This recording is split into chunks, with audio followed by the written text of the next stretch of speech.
Hello everyone, कैसे हैं आप। आज हम सेपरेट लीगल एंटिटी के एक और केस लॉ की बात करने वाले हैं और इस केस लॉ का नाम है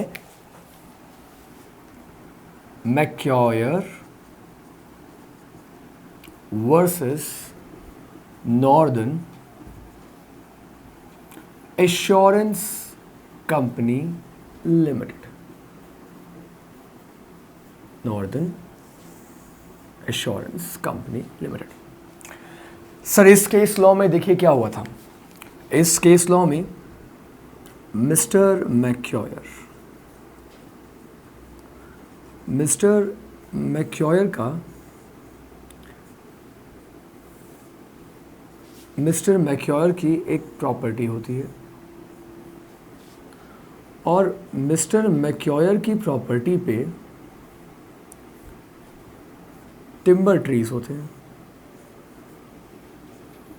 मिस्टर मैक्योयर की प्रॉपर्टी और उनकी प्रॉपर्टी पे टिम्बर ट्रीज होते हैं और मिस्टर मैक्योयर अपने टिम्बर्स का यानी कि टिम्बर ट्रीज का इंश्योरेंस करवा लेते हैं।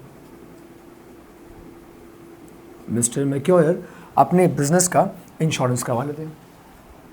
ये इंश्योरेंस जो होता है ये मिस्टर मैक्योयर के फेवर में होता है। ये जो इंश्योरेंस वो इंश्योरेंस कंपनी से करवाते हैं वो मिस्टर मैक्योयर के फेवर में होता है। उसके बाद सर मिस्टर मैक्योयर अपनी प्रॉपर्टी को ट्रांसफ़र कर देते हैं एक कंपनी को। मिस्टर मैक्योयर ट्रांसफ़र कर देते हैं अपनी प्रॉपर्टी को एक कंपनी को। ये कंपनी कौन सी कंपनी होती है? देखिए, इस कंपनी के सारे शेयर्स एक्सेप्ट वन। यहाँ मैं आपको ये बता दूं कि मिस्टर मैक्योयर इस कंपनी के 42,000 पेड अप यानी कि फुली पेड अप शेयर्स अपने पास होल्ड करते हैं। मिस्टर मैक्योर को इस कंपनी से 42,000 फुली पेड अप शेयर्स मिलते हैं और इसी के साथ साथ वो कंपनी के एक सब्सटेंशियल क्रेडिटर भी होते हैं। कंपनी के एक सब्सटेंशियल क्रेडिटर और क्रेडिटर की फॉर्म में वो कंपनी को 19,000 पाउंड्स देते हैं। यानी कि मिस्टर मैक्योर उस कंपनी के क्रेडिटर भी होते हैं और उस कंपनी के शेयर होल्डर भी होते हैं जिस कंपनी ने उनकी प्रॉपर्टी को एक्वायर किया था। कौन सी प्रॉपर्टी सर? प्रॉपर्टी थी टिम्बर वाली प्रॉपर्टी, यानी कि जिस प्रॉपर्टी के ऊपर टिम्बर ट्रीज थे। लेकिन देखिए उसके बाद after few days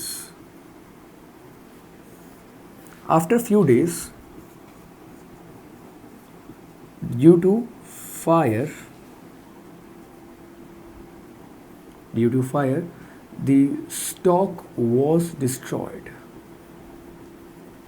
the stock was destroyed. यानी कि फायर की वजह से जो पूरा उनका टिम्बर का स्टॉक होता है वो पूरा का पूरा स्टॉक डिस्ट्रॉय हो जाता है।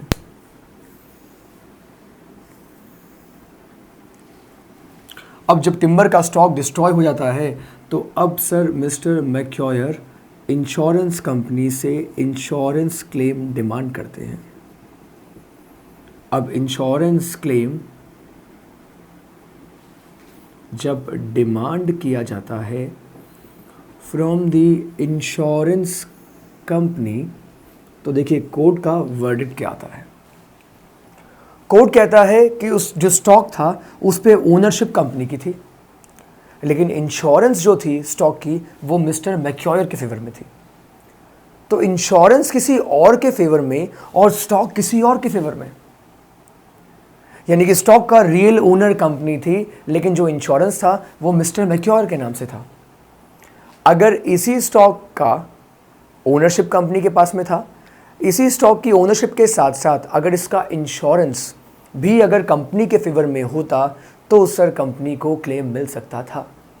लेकिन क्योंकि कंपनी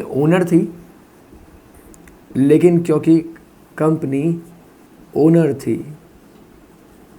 उस पूरे स्टॉक की, और इंश्योरेंस था मैक्योयर के फेवर में।